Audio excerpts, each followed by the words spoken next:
మంచిది ప్రియులారా, ఈనాడు ఈ ఆదివారపు ఆరాధన కార్యక్రమాల్లో మనందరూ ఇలా కూడుకొని తండ్రి అయిన దేవుణ్ణి ఆత్మతోనూ సత్యంతోనూ ఆరాధించడానికి దేవుడు మనకు అనుకూలపరిచినటువంటి సమయానికి మనందరం కూడా దేవునికి కృతజ్ఞతాస్తుతులు చెల్లింపబద్దులై ఉన్నాం కనుక ప్రతి ఒక్కరు కూడా దేవునికి దయచేస్తున్నటువంటి యొక్క ఆయుష్ ఆరోగ్యాలకి మనందరం కూడా దేవునికి ఎల్లప్పుడూ కృతజ్ఞతలు చెప్పేటువంటి వారిలాగా ఉండాలి.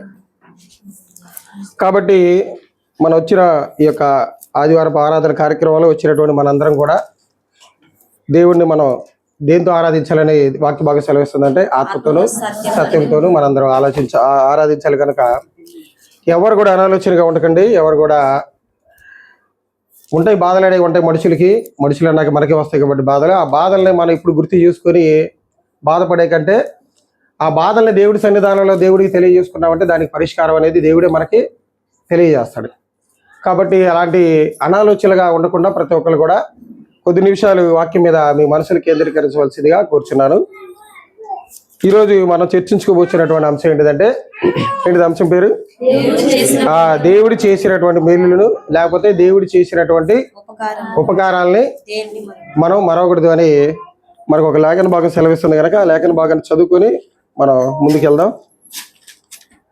దావీదు గారు రాసినటువంటి కీర్తన 103వ కీర్తన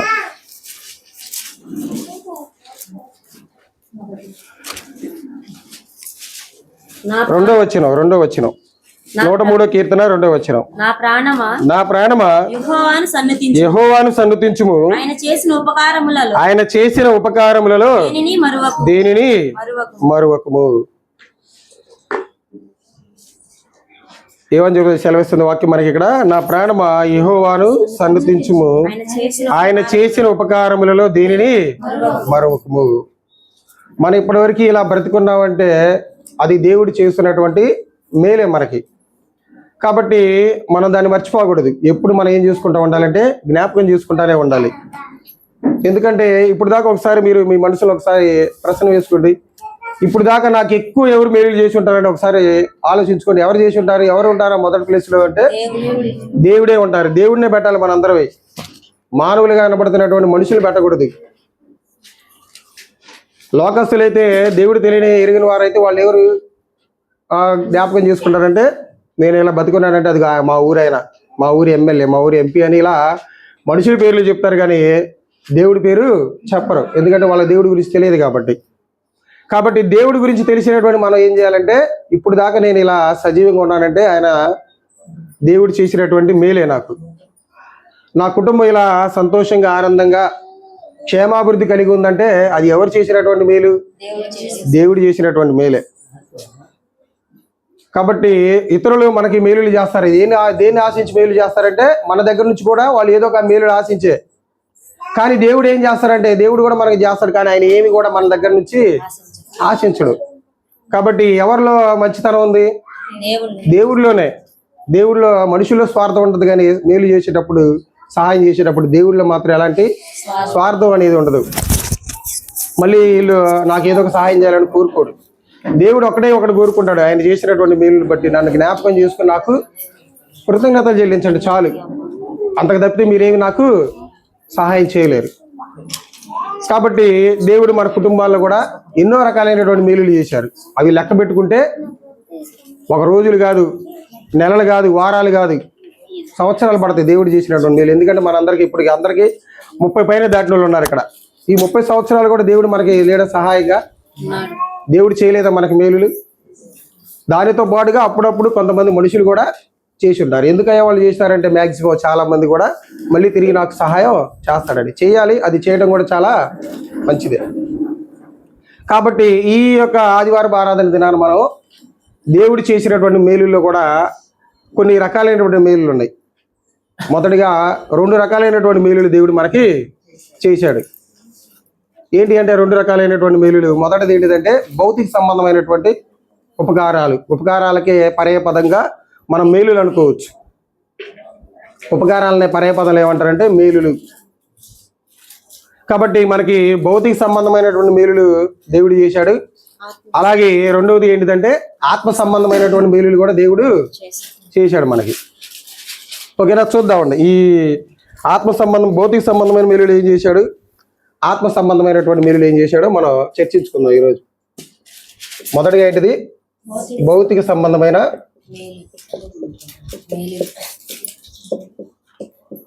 మేలులు. తర్వాత ఏంటిది? రెండవదిగా ఆత్మ సంబంధమైన మేలులు.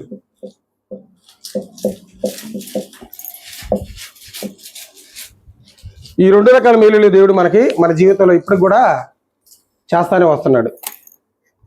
కాబట్టి మనం ఒక లేఖన భాగాన్ని చూద్దాం. చూడండి, మత్తయి సువార్త 6వ అధ్యాయం. భౌతికంగా దేవుడు మనకి ఏం చేస్తున్నాడు అనేది ఈ లేఖన భాగంలో మనకు కనబడుతుంది. చాలా మంది కూడా ఇక్కడ మనకి మత్తయి సువార్త 6వ అధ్యాయం 25 వచనం నుంచి 32 వచనాల్లో మనకి దేవుడు మనం అడగకపోయినా కానీ ఒక 3 అవసరాలు తీరుస్తాడు. ఏంటిదంటే, మొదటిగా ఏంటిది? ఒకసారి చదువుదాం. అందువలన 6వ అధ్యాయం 25 వచనం. అందువలన నేను మీతో చెప్పినది ఏమనగా, ఏమి తిందుమో ఏమి తాగుదుమో అని మీ ప్రాణమును గూర్చైనను ఏమి ధరించుకుందుమో అని మీ దేహమును గూర్చైనను చింతింపకుడి. ఇక్కడ మనకి ఆహారాన్ని దేవుడు దయచేస్తున్నాడు.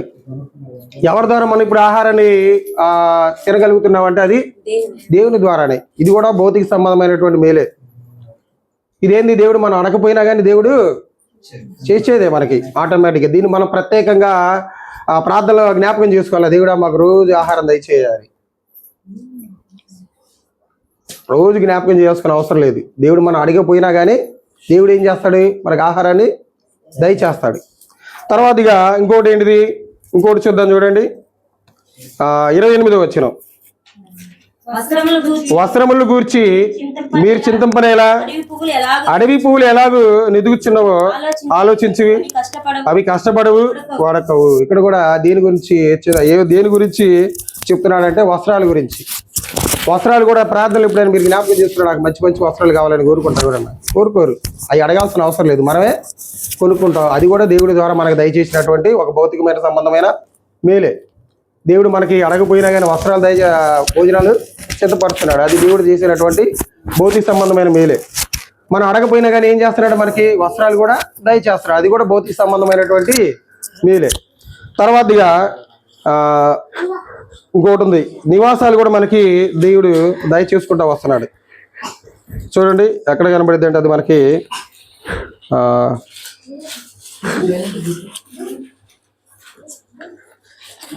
చదవండి ఒకసారి.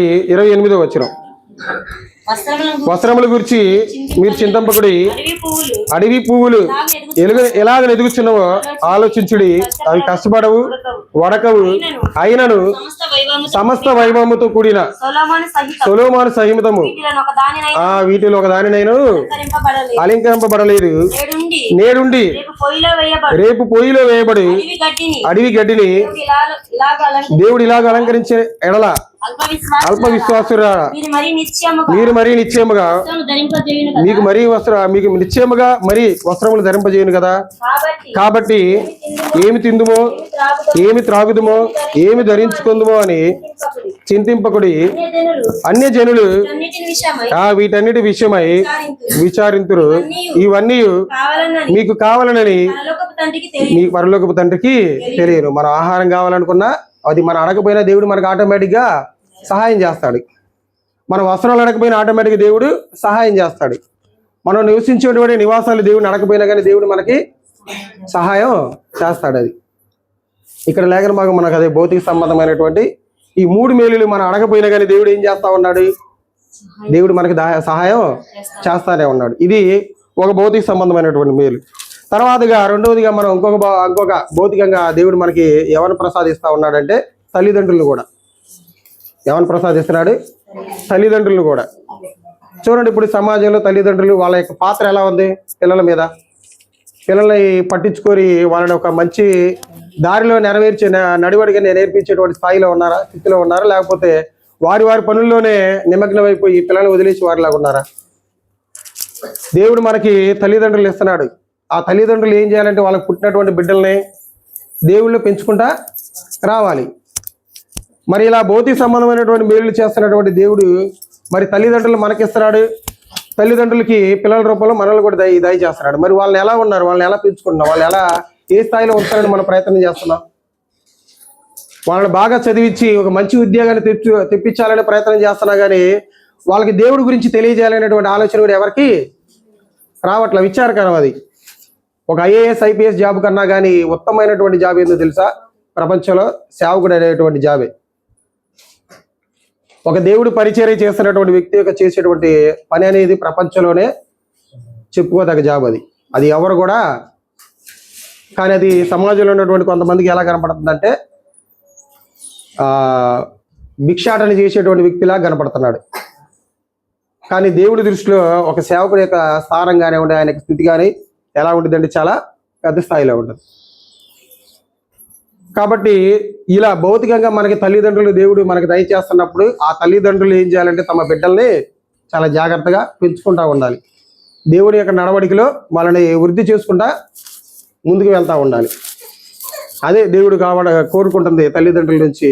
మరి ఆ తల్లిదండ్రులు ఆ పిల్లల విషయంలో అలా చేస్తున్నారా లేదనేది జ్ఞాపకం ఉంచుకుందాం. ఒక అబ్రహాం గారు కూడా చూడండి, తన కుమారుని ఎలా పెంచుకున్నాడు, ఇస్సాక్ గారిని. దేవుడు దయచేసినటువంటి ఆ యొక్క కుమారుని ఎలా పెంచుకున్నాడు ఆయన అంటే దేవుని ఎడల భయభక్తులు కలిగి పెంచుకున్నాడు. ఆ వయసులో కూడా ఆయనకి బలులు ఇవ్వాలి, బలులు ఎవరు ఇవ్వాలి, ఎవరు ఉంటారు, ఎవరు ఇవ్వాలనేది కూడా మొత్తం కూడా ఆయనకి తెలుసు. ఒక ఇస్సాక్ గారు ఎలా పెంచాడు వాళ్ళిద్దరు కుమారుల్ని, ఒక యాకోబు గారు ఎలా పెంచారు. ఇలా చూసుకుంటా పోతే చాలా మంది ఉన్నారు మనకి తల్లిదండ్రులు. దేవుడు దయచేసినటువంటి తల్లిదండ్రులు వాళ్ళ పిల్లలు ఎలా పెంచుకున్నారు అనేది ఇది కూడా దేవుడు దయచేస్తున్నటువంటి ఒక రెండో మేలు. అలాగే ఇంకొక మేలుగా దేవుడు మనకి ఏం దయచేస్తున్నాడంటే ఒక భార్యకి ఒక భర్తని, ఒక భర్తకి ఒక భార్యని సాటి అయిన సహకారిగా దేవుడు దయచేస్తున్నాడు. ఇది కూడా ఒక మేలే కదా, మేలే కాదా? దీన్ని ఏమన్నా మీరేమన్నా కీడుగా ఎంచుకుంటున్నారా? చాలా మంది అనుకుంటారు పెళ్ళి అయిన తర్వాత అనవసరంగా పెళ్లి చేసుకున్నారని భర్త అంటాడు, కొన్ని సంవత్సరాల తర్వాత అనవసరంగా పెళ్లి చేసుకున్నారని, ఇలాంటి వాళ్ళు పెళ్లి చేసుకున్నారని భార్య కూడా అనేది. ఎందుకు అలా అయిపోతున్నారంటే దేవుడి వాక్యం అనేది వాళ్ళకి అంతగా అర్థం కాలేదు. దేవుడు ఆ వివాహ జంటకి ఇచ్చినటువంటి ప్రాముఖ్యత అనేది చాలా మందికి అర్థం కావట్లా. అదొక టైం పాస్ జీవితంలాగా గడుపుతున్నారు. ఆనాడు ఏదైనా తోటలో ఆదాము గారి అవ్వమ్మ గారి ఇద్దరిని జత చేసి ఒక వివాహం జరిగించిన దానికి ఏమని చెప్పాడు అక్కడ? పురుషుడు తన తండ్రిని తన తల్లిని విరిచి తన భార్యని హత్తుకొనుడు. వారిద్దరు ఏమైపోతారు? ఏక శరీరం అవుతారు. మరి మీరు ఏక శరీరంగానే ఉన్నారా? మరి మీ భార్య మీకు మేలుకరంగానే ఉందా? మీ భర్త మీకు మేలుకరంగానే ఉన్నాడా? ఒకసారి గమనించుకోండి. మేలుకరంగానే జీవిస్తుందా మీ భార్య మీ పట్ల? మేలుకరంగానే జీవిస్తున్నాడా మీ భర్త మీ పట్ల? ఒకసారి జ్ఞాపకం చేసుకోండి. ఎంతవరకు నా భర్త దేవుళ్ళలో ఉంటాడు? ఒక భార్య ఇలా అనుకునిద్దంట, పొద్దున భర్త 5ంటికి లేచి ప్రార్థన చేసుకొని తన పని దాన్ని చేసుకుంటాడు. ఏంది సోప మాకు పొద్దున లేచి నిద్రకి డిస్టర్బెన్స్ అని భార్య అనుకునిద్దంట. అదే భార్య పొద్దున 5ంటికి లేచి ప్రార్థనలు అని అయ్యి అని పనులు చేసుకుంటా ఉంటే ఏంది సోప నాకని భర్త కూడా అనుకుంటాడు. ఏది ఎవరు దేవుడు ఏం చేయాలని ఆ యొక్క నియమాన్ని పెట్టింది, ఆ నియమాలను కూడా మర్చిపోరు. వాళ్ళు పొద్దున లేచి చేయడం అనేది ఏంది మంచి పద్ధతే కదా. గుణమైతేనటువంటి భార్య ఏం చేసింది? పొందల కాడే లేచి తన కుటుంబాన్ని చక్కదిద్దుకుంటది. అలాంటి పనులు చేసేటువంటి స్త్రీకి పురుషుడు ఏం చేయకూడదు? అడ్డుగా ఆటంకంగా ఉండకూడదు. తన భర్త చేస్తున్నటువంటి పనుల నిమిత్తం కూడా భార్య దేనికి అడ్డుగా ఉండకూడదు. ఇద్దరు ఎలా ఉండాలంటే బొమ్మ బొరుసు ఒక నాణ్యంలాగా ఉండాలి. అటు బొమ్మ ఇటు బొరుసు. ఏది లేకపోయినా కానీ ఆ నాణ్యానికి ఒక గుర్తింపు ఉంటుందా అంటే లేదు. అలాగే భార్య భర్తలు కూడా అలా ఉండాలి. అలా ఉండాలని దేవుడు కోరుకొని నా పిల్లలు ఇలా ఒంటరిగా ఉండకూడదు, వాళ్ళకి సాటి అయిన సహకారిగా ఇవ్వాలని ఒక భర్తకి ఒక భార్యను దయచేస్తున్నాడు, ఒక భార్యకి ఒక భర్తని దయచేస్తున్నాడు. కానీ సమాజంలో చూడండి ఈ యొక్క భార్య భర్తల బంధానికి విలువ లేకుండా చేసుకుంటూ పోతున్నారు. అందుకనే సామెతల గ్రంథంలో ఒక మాట అంటాడు చూడండి, 19వ అధ్యాయం 14వ వచనంలో. సామెతల గ్రంథం 19:14.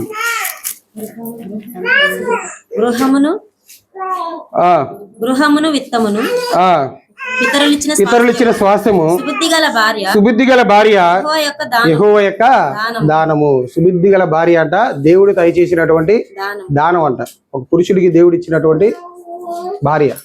మరి ఆ సుబుద్ధి కలిగినటువంటి భార్యలాగా మీరందరూ ఉండగలుగుతున్నారా? మీ భర్తల ఎడల మీ యొక్క తెలివిని, మీ యొక్క జ్ఞానాన్ని ప్రదర్శిస్తున్నారా? కుటుంబంలో ఎలా తన కుటుంబాన్ని, తన భర్తను ఎలా కట్టుకోవాలనేటువంటి విధానంలో ఉన్నారు మీరందరూ? ఒక అబిగయీలాగా ఉండగలుగుతున్నారా? అబిగయీలాగా ఉండగలరు, తెలుసు కదా ఆమె చరిత్ర మీ అందరికీ, మనందరం చర్చించుకున్నాం ఆల్రెడీ అబిగయీల్ గారు ఎలా ఉన్నారనేది. ఒక శారమ్మ గారిని జ్ఞాపకం చేసుకోండి, ఎలా లోబడింది.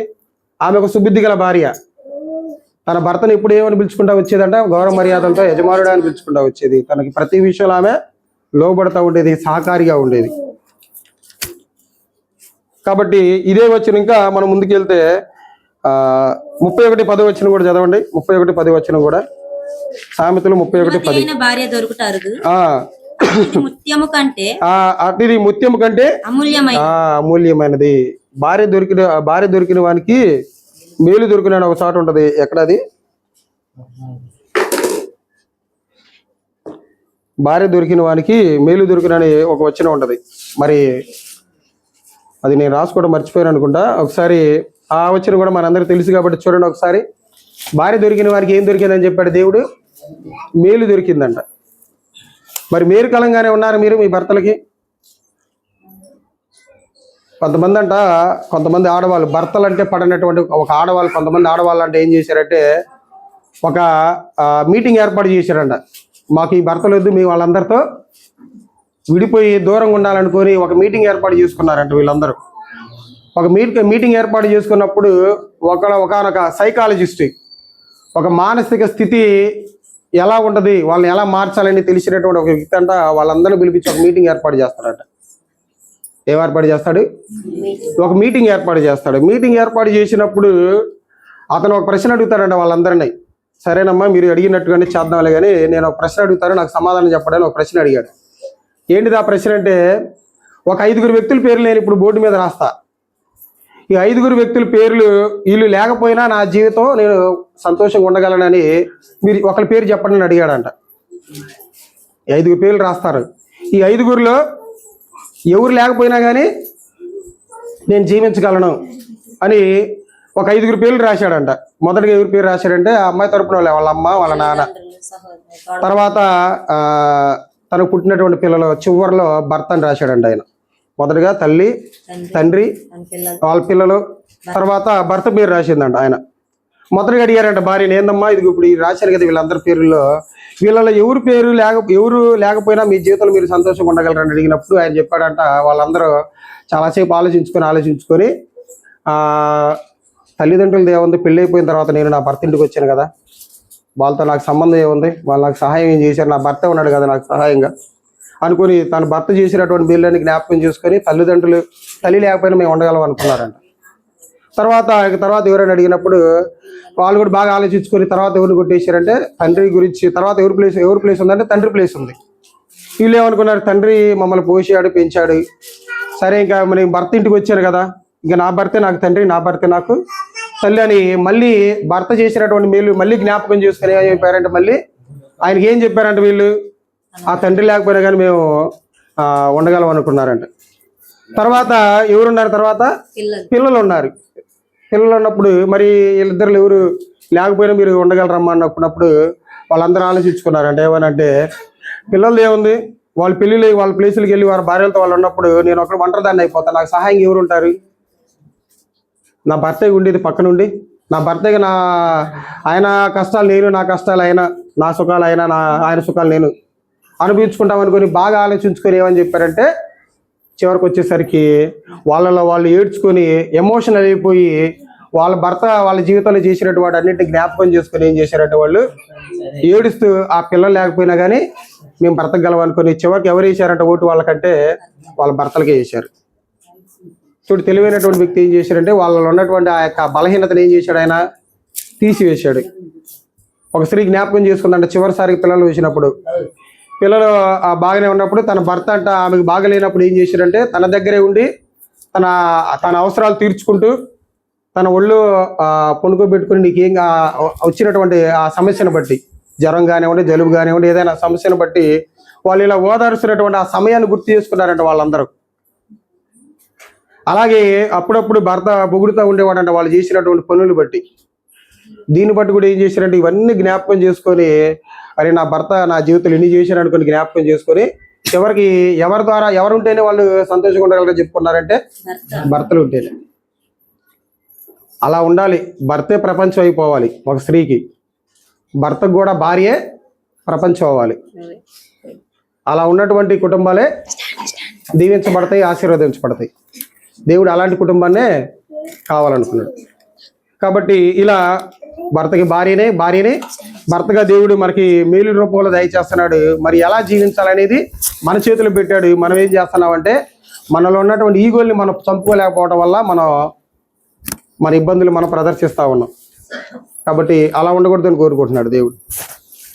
ఒక భార్య అలా ఉండాలంటే తన భర్తకి ఇచ్చేటువంటి గౌరవాన్ని తన భర్తకి ఇవ్వాలి, తన పిల్లలకి ఇచ్చేటువంటి రెస్పాన్సిబిలిటీ ఆమె తీసుకోవాలి. ఒక భర్త ఏం చేయాలంటే తన భార్యని ప్రేమించాలి, తనకి ఇచ్చేటువంటి స్థానాన్ని ఆమెకు ఇవ్వాలి, తన పిల్లలకి ఇచ్చేటువంటి స్థానాన్ని అతను ఇవ్వాలి.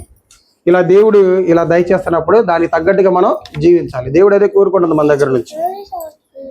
తర్వాత ఇదొక మేలు. ఇప్పుడు మొత్తానికి ఎన్ని మేలు చూస్తున్నామంటే మనం 3. దేవుడు మనకి ఏమి ఇస్తున్నాడు? ఆహారాన్ని, వస్త్రాన్ని, నివాసాన్ని, తర్వాత మంచి తల్లిదండ్రుల్ని, అలాగే భర్తకైతే భార్యని, భార్యకైతే భర్తని. భౌతికంగా ఇవన్నీ దేవుడు చేస్తున్నటువంటి మేలుడు. ఇవన్నీ మీరు అందరూ గ్రహించాలి, మనందరం కూడా. తర్వాత ఇంకేం దయచేస్తున్నాడంటే దేవుడు కీర్తన గ్రంథంలో 128వ కీర్తన 2వ వచనంలో ఒక మాట ఉండదు చూడండి. 128:2. 128. నిశ్చయముగా నీవు నీ చేతుల కష్టార్జితము అనుభవించదువు, నీవు ధన్యుడవు, నీకు మేలు కలుగును. ఎవరైతే నీతిగా, నిజాయితీగా, యథార్థంగా వారు సంపాదిస్తున్నటువంటి ఆ సంపాదనను వాళ్ళు ఏం చేస్తారు? వాళ్ళ కష్టార్జితాన్ని వాళ్ళు ఏం చేస్తారంటే అనుభవిస్తారు. కొంతమంది చూడండి, ఎంత సంపాదించినా కానీ ఇంట్లో ఉన్నటువంటి డబ్బులు రాగానే అక్కడ ఉన్నటువంటి సమస్యలన్నీ ఏం చేస్తూ ఉంటాయి? వెయిట్ చేస్తూ ఉంటాయి.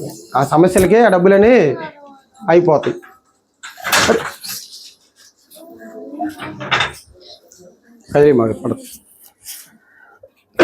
చూడండి, దేవుడు కూడా మనం చేస్తున్నటువంటి భౌతికంగా మనం చేస్తున్నటువంటి కష్టాన్ని తగ్గట్టుగా ఆ కష్టార్జితాన్ని మనం అనుభవించేలాగా ఏం చేస్తున్నాడు? దేవుడు దీవిస్తున్నాడు, ఆశీర్వదిస్తున్నాడు. కొంతమందికి చెప్పాను కదా ఇప్పుడే, కొంతమంది ఎంత కష్టపడ్డా కానీ ఏం చేసినా కానీ చివరికి వచ్చేసరికి ఏమైపోతాయి అంటే రోగాలకనో, హాస్పిటల్కనో, అప్పులకనో, ఇలా పిల్లలకనో ఏదో ఒక రకంగా అయిపోతానే ఉంటాయి. ఆ సంపాదించేటువంటి సంపాదనలో నీతి, యథార్థత, న్యాయం ఉందనుకోండి, ఆ యొక్క న్యాయాన్ని, ఆ యొక్క కష్టాన్ని దేవుడు ఏం చేస్తాడంటే ఆశీర్వదిస్తాడు. అలా సంపాదించుకోవడానికి కూడా దేవుడు మనకి శక్తిని, బలాన్ని ఇస్తున్నాడు. అది కూడా దేవుడు చేస్తున్నటువంటి మేలే. భౌతికంగా మనందరం కష్టపడట్లేదా? సంపాదించుకోవట్లేదు 2 రాళ్ళు, మన కుటుంబాన్ని మనం పోషించుకోవట్లేదా? అది ఎవరు చేస్తున్నటువంటి మేలు మనందరికీ. ఇది మనకున్నటువంటి బలాన్ని బట్టి మనం ఏమైనా చేసుకున్నాగా అలా అనుకోకూడదు ఎప్పుడు కూడా. నీ బలాన్ని బట్టి నువ్వు చేసుకోగలుగుతున్నావు అంటే జ్వరం వచ్చినోడు ఎలా ఉంటాడు? పనికి వెళ్ళగలడా? వెళ్ళలేడు. అప్పుడు నీ బలం అడిగిపోద్ది. ఒకసారి ఆలోచించుకో. ఎంత పెద్ద కండలు తిరిగిన వ్యక్తి అయినా కానీ జ్వరం వచ్చినప్పుడు ఏం చేయాలి? మొల పొనుకోవాలి, పోయాల్సింది. అప్పుడు నా బలం వల్లని అనుకుంటావు? అప్పుడు లేదు. ఇప్పుడు కూడా మనం ₹1 సంపాదించుకొని వృద్ధి చెందుతున్నామంటే అది ఎవరి మేలు ద్వారా అనుకోవాలంటే మనం దేవుడు దయచేస్తున్నటువంటి ఒక భౌతిక సంబంధమైనటువంటి మేలు అనే. తర్వాతగా చూద్దాం చూడండి. రెండవదిగా ఇంకొక భౌతిక సంబంధమైనటువంటి మేలు ఏం చేస్తున్నాడు? కీర్తన గ్రంథం 103:4. సమాధిలో నుండి అక్క రెండో లైన్ కాడి నుంచి, కరుణా కటాక్షములు నీకు కిరీటముగా ఉంచుతున్నాడు. దేవుడు మనకి మన ప్రాణాలను ఆయన ఏం చేసుకుంటా వస్తున్నాడంటే ఇప్పటికి కూడా కాపాడుకుంటా వస్తున్నాడు. ఆ కరుణా కటాక్షాలు ఏం చేస్తున్నాడు? మన మీద కుమ్మరించుకుంటా వస్తున్నాడు. ఇది కూడా భౌతికంగా దేవుడు చేస్తున్నటువంటి మేలే. ఇప్పుడు కూడా మనం బ్రతుకున్నామంటే అది ఆయన మన మీద ఏం చూపిస్తున్నాడని? ఆయన యొక్క కరుణని, ఆయన యొక్క కటాక్షాన్ని మన మీద చూపించుకుంటా వస్తున్నాడు. అందుని బట్టి మనం ఏం చేయగలుగుతున్నాం? ఇప్పటికి కూడా బ్రతకగలుగుతున్నాం. ఇప్పటికి కూడా మనం ఏం చేయగలుగుతున్నాం? మన కుటుంబాన్ని మనం సంరక్షించుకోగలుగుతున్నాం. ఇది కూడా భౌతికంగా దేవుడు చేసినటువంటి మేలే మనకి. కాబట్టి మొత్తంగా మనకి ఇప్పుడు ఎన్ని మేలులు చూసుకున్నాం మనం? 8 మేలులు చూసుకున్నాం. 6 మేలులు దేవుడు భౌతికంగా మనకు చేస్తున్నటువంటి ఉపకారాలు. మొదటిగా ఏంటిది? అన్నపానాలు మనకి దేవుడు, వస్త్రాలు, నివాసాలు ఇవన్నీ దయచేసుకుంటా వస్తున్నాడు. మంచి తల్లిదండ్రులు ఇచ్చుకుంటా వస్తున్నాడు. గుణవతమైనటువంటి భార్యని, సుబుద్ధి కలిగినటువంటి భర్తను కూడా ఇస్తున్నాడు. దావీదు గారి ఎడల దేవుడు అదే కదా రాపిచ్చింది, సుబుద్ధి గల దావీదు గారని. అలాగే మన చేతుల కష్టార్జితాన్ని ఏం చేసుకుంటా వస్తున్నాడు అంటే దేవుడు ఆశీర్వదించుకుంటా వస్తున్నాడు. అలాగే మనకి ఆయన యొక్క కరుణా కటాక్షాలు మన మీద చూపించుకుంటా వస్తున్నాడు. చివరిగా మన బిడ్డలు కూడా ఏం చేసుకుంటా వస్తున్నాడు అంటే, మన బిడ్డలు కూడా మనకి ఏం చేస్తా ఉన్నాడు అంటే, ఆయన బిడ్డలు కూడా ప్రసాదిస్తా ఉన్నాడు. మనకి ఏం చేస్తున్నాడు? భౌతిక సంబంధమైనటువంటి లాస్ట్ మీల్ ఏంటిదంటే, బిడ్డలు కూడా మనకి ఏం చేస్తున్నాడు? దేవుడు ఇచ్చుకుంటా వస్తున్నాడు. అవునా కదా? అదే చూద్దాం చూడండి ఒకసారి. 127 కీర్తన 3వ వచనంలో ఉంటది. కుమారులు 127:3 కుమారులు యెహోవా అనుగ్రహించు స్వాస్థ్యము గర్భఫలము ఆయన ఇచ్చు బహుమానమే. చూడండి, ఇది కూడా దేవుడు చేస్తున్నటువంటి ఒక భౌతిక సంబంధమైనటువంటి మేలే. పిల్లల్ని దేవుడు ఏం చేస్తున్నాడు అంటే మనకి బహుమానంగా ఇస్తున్నాడు. మరి ఇస్తున్నటువంటి పిల్లల్ని ఎలా పెంచగలుగుతున్నాం మనం? దేవుడి వాక్యాన్ని చెప్పి దేవుడిలో పెంచేటువంటి తల్లిదండ్రులుగా మనం ఉన్నామా? దేవుడు మనకు మేలు చేస్తున్నాడు. ఆ మేలుని తగ్గట్టుగా మన పిల్లలు మనం పెంచుకుంటున్నావా లేదనేది మనం జ్ఞాపకం ఉంచుకోవాలి. కూర్చో. ఇవ్వండి, మొత్తంగా మనం ఇప్పటి వరకు 6 భౌతిక సంబంధమైనటువంటి మేలులు దేవుడి ద్వారా మనం చూసాం. ఇప్పుడు రెండవదిగా మనం ఏం చూస్తామంటే, మనకి దేవుడు కొన్ని ఆత్మ సంబంధమైనటువంటి ఉపకారాలు కూడా చేశాడు. కొన్ని ఆత్మ సంబంధమైనటువంటి మేలులు కూడా చేశాడు. ఏంటి ఆ మేలులు చూద్దాం చూడండి. ఆత్మ సంబంధమైనటువంటి మేలులు ఏం చేశాడు? ఆత్మ సంబంధంగా మనకి దేవుడే మేలులు చేశాడు చూద్దాం చూడండి ఒకసారి. 1 కొరింథీ పత్రిక 8వ అధ్యాయం 6వ వచనంలో ఒక మాట ఉంటది.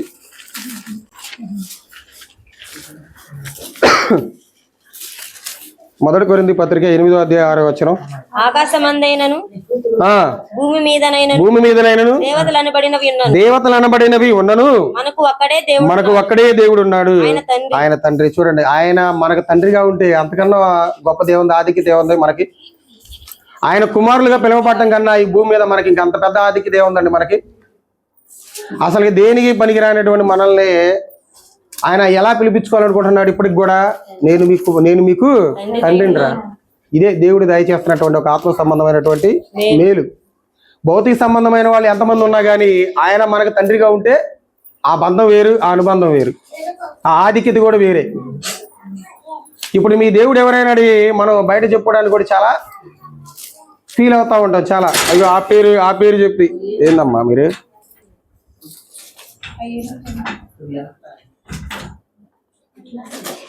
ఈయన పేరు బయట చెప్పుకోవడానికి కూడా మనలో కొంతమంది ఏం చేస్తా ఉంటారంటే జంపుకుతా ఉంటారు. అయ్యో ఈయన పేరు చెబితే ఈయన క్రైస్తవుడు అనుకుంటారు, మళ్ళీ చాలా తక్కువగా చూస్తారని. అలాంటి వ్యక్తులు కూడా ఉన్నారు. కానీ ఆయన పేరు చెప్పుకోవడానికి మనకంటూ ఒక మంచి ఇది ఉండాలి. అసలుకి నేను ఆయన తండ్రిని, నా తండ్రి ఎవరో తెలుసా? పరమందు ఉన్నటువంటి దేవుడు యెహోవా అనేటువంటి స్థాయిలోకి రావాలి మనం. దానికన్నా ఆధిక్యత అంటే ఏది లేదు మనకి. అదే దేవుడు మనకు దయచేస్తున్నటువంటి ఒక ఆత్మ సంబంధమైనటువంటి మీరు. ఆత్మ సంబంధంగా మనం మీ తండ్రి అంటే ఎవరు చెప్తారు? ఆత్మ సంబంధం మీ తండ్రి అంటే భౌతికంగా పుట్టినటువంటి మీ నాన్న పేరు చెప్పకూడదు. ఎవరికి కూడా మనం ఎవరి పేరు చెప్పాలి? ఎవరి పేరు చెప్పాలి? తండ్రి అయినటువంటి యెహోవా పేరే చెప్పాలి మనం.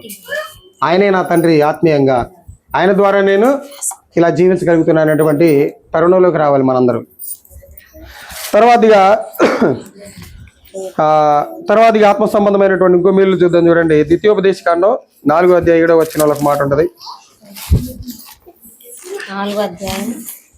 ద్వితీయోపదేశకాండము 4వ అధ్యాయం 7వ వచనంలో, ఏలయనగా మనం ఆయనకు మొరపెట్టినప్పుడెల్లా మన దేవుడని యెహోవా మనకు సమీపముగా ఉన్నట్టు మరి ఏ గొప్ప జనమునకు ఏ దేవుడు సమీపముగా ఉన్నాడు? ఏ దేవుడు ఎవరికి సమీపంగా ఉన్నాడు? పిలిచినప్పుడల్లా పలికేటువంటి దేవుడు ఎవరికైనా ఉన్నాడండి? ఒక దేవుడు కలుసుకోవాలంటే కొన్ని కొండలు ఎక్కాలి. అన్ని కొండలు ఇన్ని కొండలని ఎక్కాలి మనం కొంతమంది. కానీ మన దేవుడు మన పిలిచినప్పుడల్లా సమీపంగానే ఉంటాడు మనకి. ఇజ్రాయెల్కి పిలిచినప్పుడల్లా ఆయనకు సమీపంలో ఉండి వాళ్ళకి కావాల్సినటువంటి అవసరాలు తీర్చలేదు ఆయన. అదే మోషే గారు చెప్తున్నారు ఇక్కడ. చూద్దాం చూడండి ఒకసారి. ద్వితీయోపదేశకాండం 4వ అధ్యాయం 7వ వచనం ఏమన్నాడు? ఏలైనగా మనము ఆయనకు మొరపెట్టినప్పుడల్లా మన దేవుడైన యెహోవా మనకు సమీపముగా ఉన్నట్టు మరి ఏ గొప్ప జనమునకు ఏ దేవుడు సమీపముగా ఉన్నాడు? మన దేవుడు సమీపంగా ఉన్నట్టు ఏ దేవుడు కూడా ఏ జనాంగానికి సమీపంగా లేడు. తెలుసు కదా, ఒక దేవుడు చేరుకోవాలంటే ఎన్ని కొండలు ఎక్కాలా? 7 కొండలు ఎక్కాలా. మనం అన్ని కొండలు ఎక్కాల్సిన అవసరం లేదు. మనం ఒకసారి మనస్ఫూర్తిగా ప్రార్థన చేసుకుంటే చాలు, మన పక్కనే ఉన్నట్టు అనిపించేటువంటి భావం వచ్చింది మనకి. ఆయనే మన బాధలు తీర్చేటటువంటి భావం వచ్చింది మనకి, ఆలోచన వచ్చింది, ఆ తాత్పర్యం వచ్చింది మనందరికీ. కాబట్టి ఇది కూడా దేవుడు మనకు దయచేస్తున్నటువంటి ఒక ఆత్మ సంబంధమైనటువంటి మీరు ప్రార్థనలో ఎక్స్పీరియన్స్ రాలేదు మీకు? మనం ప్రార్థన చేసుకునేటప్పుడు నా ప్రార్థన ఆలకించాలనేటువంటి ఆలోచన మనకు రాలేదు ఎప్పుడు కూడా. ఆ అనుభూతిని మీరు చెందే ఉంటారు నాకు తెలిసి. కాబట్టి ఇది కూడా దేవుడు మనకి ఆత్మ సంబంధంగా ఈ మేలులు మనకి దయచేస్తున్నాడు. మనకి మొరపెట్టినప్పుడల్లా, మనం అడిగినప్పుడల్లా మనకి సమీపంగా ఉన్నటువంటి దేవుడు ఈ ప్రపంచంలో కూడా ఏ దేవుడు కూడా లేవుడు, ఒక్క యెహోవా తప్ప. కాబట్టి ఇది కూడా దేవుడు మనకు దయచేస్తున్నటువంటి ఒక ఆత్మ సంబంధమైనటువంటి మేలు. అలాగే ఇంకో మేలుగా మనం చూడగలిగినట్లయితే యోహాను సువార్త 10వ అధ్యాయం 10వ వచనంలో ఒక మాట ఉండదు చూడండి. మన నిమిత్తం, మన యొక్క పాపాల నిమిత్తం ఆయన ఏం చేశాడో, ఆయన ఎంత నిర్ణయాన్ని తీసుకున్నాడో మనకు కనబడిద్ది. యోహాను సువార్త 10:10 దొంగతనమును ఇది కాదక్క, 10:10 అదేనా? దొంగతనమునకు, హత్యను, నాశనమును చేయుటకు వచ్చును గాని మన దేనికి రాడు. గొర్రెలను జీవమును కలుగు చేయుటకు, అది సమృద్ధిగా కలుగుటకును నేను వచ్చిందని మీతో నిశ్చయముగా చెప్పుచున్నాడు. చూడండి, అంటే ఇక్కడ నేను వచ్చిన తప్పు రాసుకున్నాను అనుకుంటా. మనకి జీవాన్ని ఇవ్వడానికి, మనందరం రక్షింపబడడానికి తండ్రి అయిన దేవుడు ఏం చేశాడంటే తన కుమారుడైనటువంటి యేసుక్రీస్తు వారిని ఏం చేశాడు? ఈ భూమి మీదకి పంపించాడు. మనందరం రక్షింపబడాలని, మనందరం కూడా దేవుని యొక్క ఎడల ఆయన యొక్క విధానాలు మనందరం కొనసాగాలని, తన అనాది కాల నిత్య సంకల్పంలో దేవుడు ఏం చేశారంటే యేసుక్రీస్తు వారిని ఎలా ప్రతిష్ఠించుకున్నాడు? కుమారునిగా ప్రతిష్ఠించుకొని మన నిమిత్తం ఏం చేశారంటే ఆయన ఈ భూమి మీదకి పంపించి ఆ సిలువలో ఏం చేశారంటే కలవరి యాగంలో తన ప్రాణాన్ని నల్లగొట్టుకున్నాడు. ఆయన నల్లగొట్టుకుని మనందరికి ఏమి ఇచ్చాడు? ఇప్పుడు రక్షణని ఇచ్చాడు, జీవాన్ని ఇచ్చాడు. ఆయన ఇచ్చినటువంటి జీవాన్ని ఇప్పుడు మనందరం ఏం చేస్తా ఉన్నాం? అనుభవిస్తా ఉన్నాం. ఇది ఒక ఆత్మ సంబంధమైనటువంటి మేలే. ఇప్పుడు కూడా మనం క్రైస్తవులుగా పిలువబడుతున్నామంటే ఆ దేవుడు మనకు దయచేసినటువంటి ఒక మేలు. బయటికి పోయిన తర్వాత మీరు ఏ కేటగిరీ చెందిన వాళ్ళంటే మనం ఏం చెప్తాం? మన రిలీజియన్ గురించి, మన యొక్క క్యాస్ట్ గురించి చెప్పకూడదు. నేను క్రిస్టియన్ అని చెప్పాలి, ఐఎమ్ క్రిస్టియన్ అని ప్రౌడ్గా ఫీల్ అయ్యి చెప్పాలి. మనం నేను క్రీస్తు వాడిని, క్రీస్తులో రక్షణ పొందుకున్నటువంటి వాడిని అనేటువంటి భావంలోకి రావాలి మనందరం. కానీ లోకంలో చూడండి, ఆ పేరుకి వాల్యూ ఉందా? అతను క్రిస్టియన్ తెలియక ముందు ఒక రకంగా ఉంటుంది విలువ, క్రిస్టియన్ తెలిసిన తర్వాత ఒక రకంగా ఉంటుంది విలువ. సమాజం ఇప్పుడు అలా ఉంది. తర్వాత ఇలా మనకి జీవాన్ని ఇచ్చడానికి కూడా దేవుడు ఏం చేశారంటే, మనకి రక్షణ ఇవ్వడానికి ఏం చేశారంటే దేవుడు తన కుమారుణ్ణే ఈ భూమి మీదకి పంపించాడు. తర్వాత ఇంకా గొప్ప మేలు ఏం చేశాడు చూద్దాం చూడండి. మనకి ఆత్మీయంగా మత్తయి సువార్త 25వ అధ్యాయం 34వ వచనంలో,